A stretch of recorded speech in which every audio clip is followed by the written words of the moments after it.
News, सच जरूरी है। नमस्कार दर्शकों, यह है MNS न्यूज नेटवर्क। मैं हूं आपके साथ आरती। आइए देखते हैं आज की कुछ खास खबरें। महाराष्ट्र सरकार ने BRS को हेलीकॉप्टर से फूल बरसाने की नहीं दी अनुमति। फडणवीस बोले केसीआर तीर्थयात्री। तेलंगाना के मुख्यमंत्री के चंद्रशेखर राव 2024 लोकसभा चुनाव से पहले अपनी पार्टी BRS का जनाधार महाराष्ट्र में बढ़ाने की जोर आजमाइश कर रहे हैं।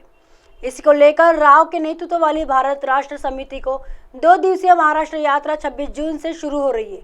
उच्च पदस्थ सूत्रों से पता चला कि BRS एक हेलीकॉप्टर के माध्यम से पंढरपुर में तीर्थ यात्रा के दौरान वारकरियों पर गुलाब के फूलों की बारिश करवाना चाहता था, लेकिन महाराष्ट्र सरकार ने इनकी अनुमति नहीं दी है।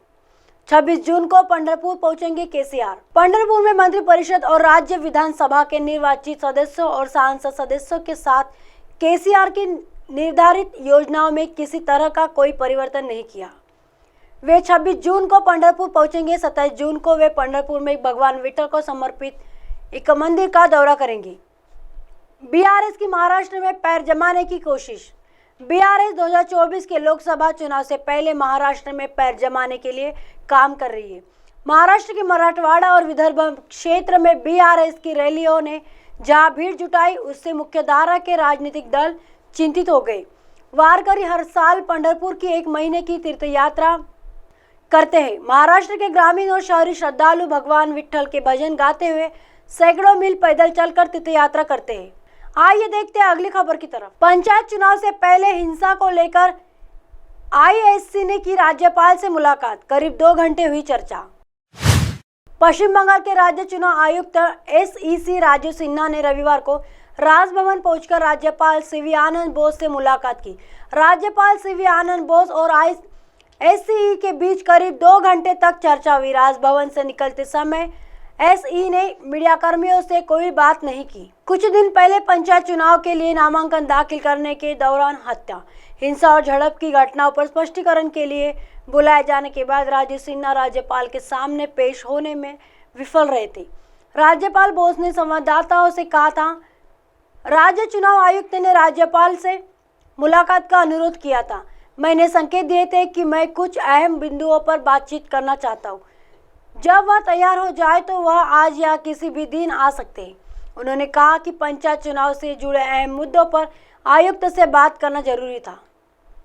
नामांकन पत्र दाखिल करने के दौरान धमकाने का आरोप। विपक्षी दलों ने आरोप लगाया है कि विभिन्न स्थानों पर सत्तारूढ़ तृणमूल कांग्रेस के प्रति निष्ठा रखने वाले लोगों द्वारा उनके उम्मीदवारों को नामांकन पत्र दाखिल करने से रोकने के लिए धमकाया गया, उन पर हमला किया गया।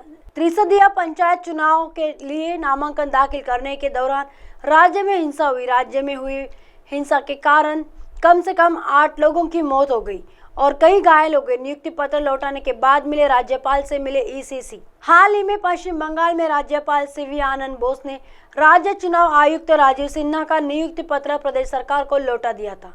बता दें कि राज्य में 8 जुलाई को पंचायत चुनाव के लिए मतदान होना है। नामांकन के दौरान प्रदेश के विभिन्न हिस्सों में जमकर हिंसा हुई। इस मामले में कलकत्ता हाईकोर्ट पहले ही CBI जांच के आदेश दे चुका है।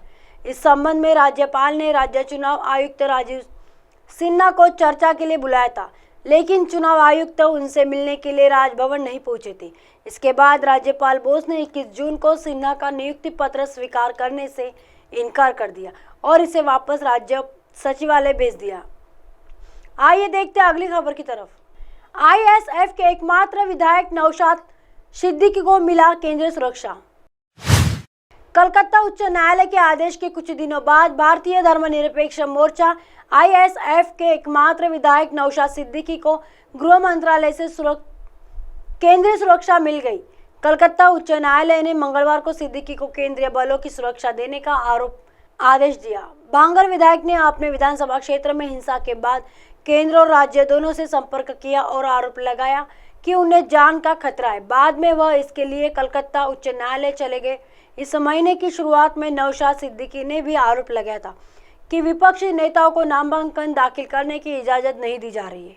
9 मई के बाद जैसे जैसे समय बढ़ रहा है, हिंसा बढ़ती जा रही। पश्चिम बंगाल में हर जगह नामांकन दाखिल करने में दिक्कतें आ रही है। इसलिए हम आज मुख्यमंत्री से मिलने उनके पास गए, लेकिन हमारी मुलाकात नहीं हो सकी। इससे पहले बुधवार को कलकत्ता उच्च न्यायालय ने पश्चिम बंगाल राज्य चुनाव आयोग SEC को पंचायत चुनाव में तैनाती के लिए 24 घंटे के भीतर केंद्रीय बलों की मांग करने का आदेश दिया था।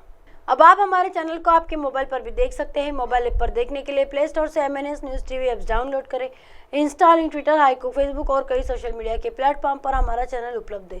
आप इसे यूट्यूब पर भी देख सकते हैं। आप हमारे चैनल को लाइव भी देख सकते हैं www.mnsnewstv.com पर। फिलहाल वक्त चला दर्शकों ब्रेक का। ब्रेक से लौटने के बाद देखिएगा देश और दुनिया की तमाम खबरें। बने रहिए MNS न्यूज़ पर। नमस्कार।